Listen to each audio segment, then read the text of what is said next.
Hi, my name is Sthanu. I'm a business student from Austin, Texas, and today I'm going to be using the virtual business simulations by Knowledge Matters to demonstrate the concept of the marketing mix. I'm going to specifically be using the entrepreneurship simulation, but we can see these elements of the 4 Ps of marketing, or product, price, place, and promotion, in all of the other Knowledge Matters simulations as well. So in fashion and sports marketing, we can also see these concepts. So here's a little bit about what topics we're going to cover today. First, I just wanted to take a minute to introduce myself and my business journey, and then we'll go straight into the different elements of the marketing mix and how we see them in the real world and in the virtual business simulation. So first, a little bit about my business journey. It all kind of started in 2020, where I launched T2L Academy, which is an ed tech startup that actually works to provide educational resources and tutoring to students, specifically with a focus on academic competitions. And what I really felt like was important about this is it's all about applying your theoretical knowledge to a more practical setting in a competition setting, which is really what VBS has done for me over the past year as I've gotten introduced to it and I've used it to connect my business learnings to a practical setting. I also launched Safer that year, and Safer is a health tech startup that actually focuses on providing healthcare solutions to healthcare issues using technology. And our most recent project was actually a mobile application that uses machine learning and AI to diagnose tuberculosis in developing countries that are struggling with not having enough medical resources. I also started taking more business courses that year and gaining that theoretical business knowledge more. And that's what I did for most of 2021. I took more and more business courses during the pandemic. I learned a lot about the theory behind business, about strategy, and about marketing specifically. And I also worked on growing my own businesses. And then this year, in 2022 to 2023, that's when I really got introduced to the virtual business simulations. I competed in DECA VBC for the first time as a personal finance and entrepreneurship competitor, and I fell in love with it. Honestly, it was just, I was shocked by how realistic it was and how it really mimicked real world business conditions.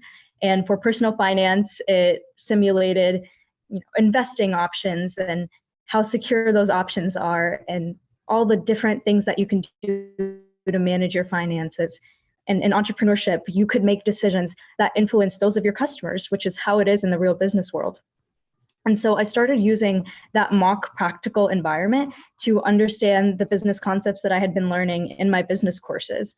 And so then I applied that theoretical knowledge from the business courses to that mock environment in the simulation. And then I'm still currently working on applying that to my entrepreneurial ventures in the real world. So just a quick look at the marketing mix. The marketing mix is, as I talked about earlier, a combination of 4 different factors. It's product, price, place, and promotion. And one thing that I feel like I always had a misconception about from my business classes was that you need to invest resources equally in all 4 factors to be successful. So I always saw diagrams of the marketing mix being these pie charts with 4 little sections for each of the factors. And I realized using Virtual Business Simulator that that's not the case at all. And certain portions of the marketing mix may be more or less important to you as a business. So that really, VBS really cleared that misconception up for me, because it's possible that your value proposition is consistently coming out with good product lines. So product is your main focus, or potentially it's having cheaper goods than your competitors. That is really your brand promise. So one factor may be more important to your business and for your customers than other factors, and it depends on your case.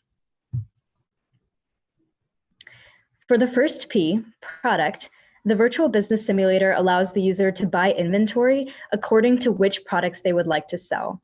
And it allows them to survey their target market, which is the city in this case, as if they're actually doing market research in the real world. So it really has that connection with how your product is the foundation of your business. You need to have a product that satisfies some need or want and that there's enough demand for in order to be successful. And it really allows you to use this survey tool as if you're conducting real life market research. In addition, it allows you to research your competitors, which can further help you decide what your target audience needs. So we have a little bit of a dramatized example here with the smoothie shop and the ice cream store. We can see that for the smoothie shop, there are several highly rated competitors that are already existing, that are open all days of the week. Whereas we can see that for an ice cream shop, there is no ice cream shop in the entire city. So we see that there is sort of this disparity here. And we can look at our survey results actually and see, is this an issue with interest? Are there just not enough people interested in something like an ice cream store? But you can also get the chance of seeing that there's an opportunity there worth taking advantage of. So for example, if you see that in the survey, lots of people say they are interested in, I believe one of the interests in the virtual business simulator is Ben and Jerry's. So say they're interested in that, then they may want an ice cream store in their own town, and that may be a niche that you want to tap into. The next P is price. What I love about what Knowledge Matters has done in the virtual business simulator for this is that they don't just hand you the best price or have a default price for your products. Instead, they give you a low, medium, and high. And this is really powerful, especially for me as a business student. I feel like it makes me think about where on that spectrum I want my prices to fall as a business. And it can also depend on the survey results because that provides you with the income distribution of your city, which can be very helpful. And it can also, the pricing, different pricing features can also make you think about what are my competitors offering and where do I stand out?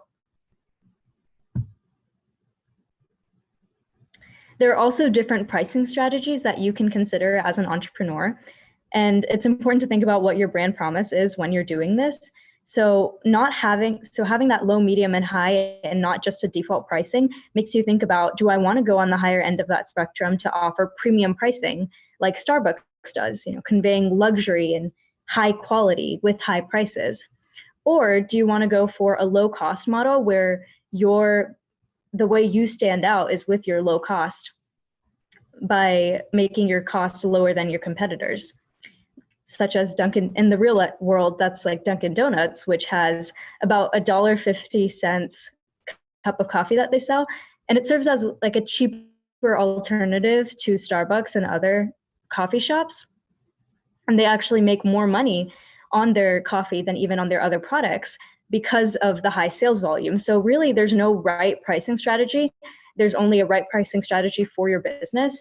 And the virtual business simulation really makes you do that research and think about it. Next, we have place.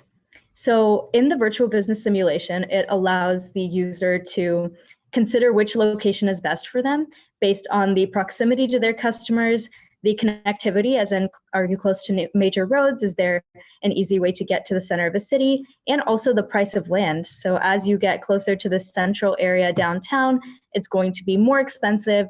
You're going to have less available land, whereas as you get closer to the periphery of the city, you're going to have more available land at a cheaper price.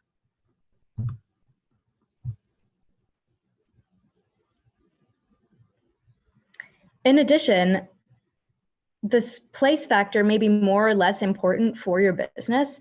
For example, if you are an online gift basket store, you may actually want a bigger facility, and it may not make sense to be right in the center of downtown as you're doing deliveries anyway. So you don't need to be right near your market, and you won't save that much on transportation costs, but you'll have to pay a higher price for the land. Whereas if you're an ice cream store, you may want to be right in the center of downtown because you want to get more foot traffic and be closer to your market, and people are less likely to go farther for that service. So again, it may be more important if you are a company that really relies on that foot traffic, or less important if you are an online business. And Virtual Business Simulator really shows that in the growing world of online business, the amount that place matters is starting to vary and really change.